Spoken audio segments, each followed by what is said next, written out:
सुबह से दूसरी बैठक है। सवेरे 11 बजे किसान मोर्चा के साथ बैठक थी और 12 बजे महिला मोर्चा के साथ बैठक अभी संपन्न हुई है। इसके बाद 2 बजे जो है वो एससी मोर्चा की मीटिंग है और उसके बाद 3 बजे ओबीसी मोर्चा के साथ मीटिंग है। और अभी हमारी लगभग सभी सेक्टरों में सभी बूथ अध्यक्ष, बीएलए, ग्राम केंद्र अध्यक्ष सभी लोगों से बैठक हो चुकी है और सभी कार्यकर्ताओं से भारतीय जनता पार्टी के जितने भी ऑर्गेनाइजेशन के लोग हैं उनसे परिचय हो चुका है।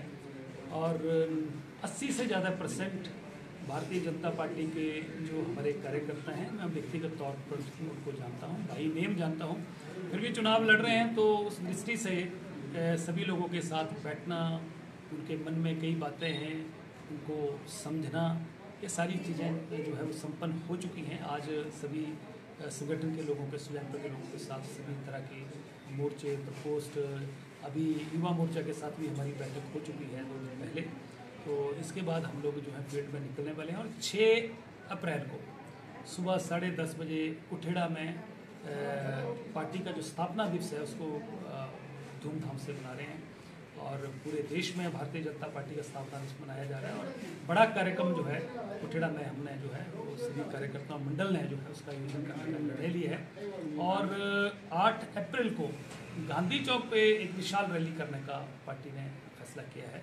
और इसी तरीके से इस महीने के अलग अलग कार्यक्रम जो हैं, जैसे कि सुजानपुर में अभी मंडल ने तय किया कि 12 अप्रैल को जो है वो पटलांदर में जो है वो ऐसी अनुसूचित जाति मोर्चे का जो है सम्मेलन होगा। महिला मोर्चा का सम्मेलन 20 अप्रैल को सुजानपुर के ग्राउंड में होगा। 25 तारीख को चौरी में जो है किसान मोर्चे का कार्यक्रम करने का योजना बनी है।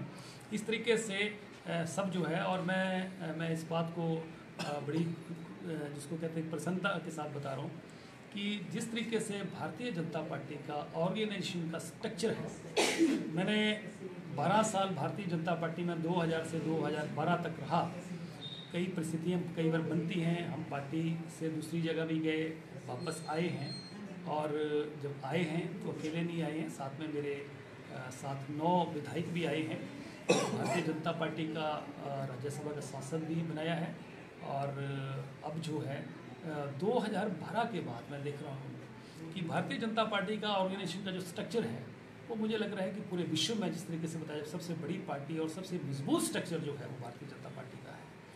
और ये जो पार्लियामेंट का चुनाव हो रहा है, ऐसी स्थिति आ गई है कि कांग्रेस पार्टी को उम्मीदवार नहीं मिल रहे हैं, अगर मिल भी रहे हैं कहीं तो वो चुनाव लड़ने से मना कर रहे हैं। ऐसी स्थिति आई तो आई क्यों?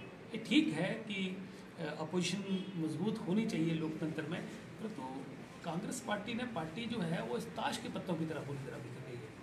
और हिमाचल प्रदेश की जो सरकार है, ये मुख्यमंत्री जिसको कहते हैं कि पूरे जिसको एक घमंड में रहे और जिसको तानाशाह बन गए, एमएलएस को जलील करना शुरू कर दिया।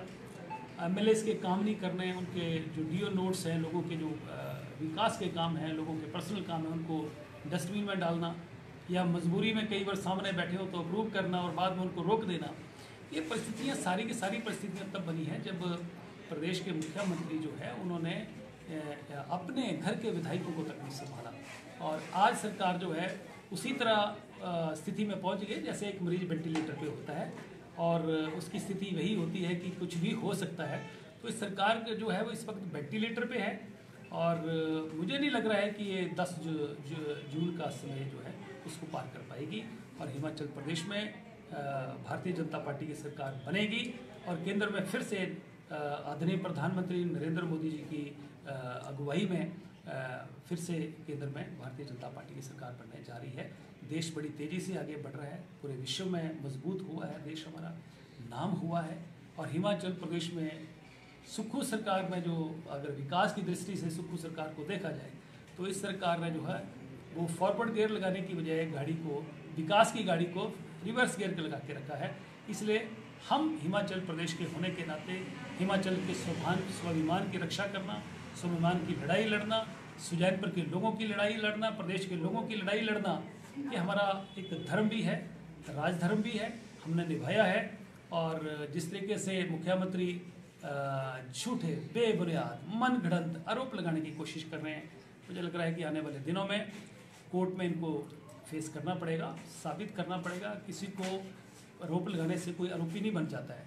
आपके पास आरोप लगाने से पहले आपके पास सबूत होने चाहिए।